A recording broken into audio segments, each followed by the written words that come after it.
Пожар локализован, пассажиры эвакуированы вовремя. Чувашские спасатели отработали навыки тушения пожара на железнодорожном вокзале в Чебоксарах. Плановые учения МЧС прошли сегодня утром. По легенде, произошло возгорание в медицинском пункте на первом этаже здания. Тут же сработала пожарная сигнализация. Дежурный персонал вокзала, сообщив о ЧП на пульт 01, тут же начал проводить эвакуацию работников и пассажиров через запасные выходы. К месту оперативно прибыли все экстренные службы. Всего из зоны задымления сотрудникам МЧС удалось вывести 8 пострадавших. Медики неотложки оказали им необходимую помощь. Через 30 минут условный огонь был ликвидирован. Во время учения были задействованы 8 единиц пожарной техники и 25 сотрудников МЧС. Отработка действий прошла успешно, последствия ЧП удалось быстро ликвидировать, и ЖД «Вокзал» работал также в штатном режиме.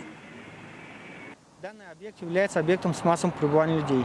Основная задача пожарных подразделений, прибывших на данный пожар, эвакуация и спасение людей. Все подразделения, задействованные на данном учении, это сотрудники полиции, транспортной полиции, медицинской службы, с поставленной задачей справились. Люди эвакуированы, условно пожар потушен.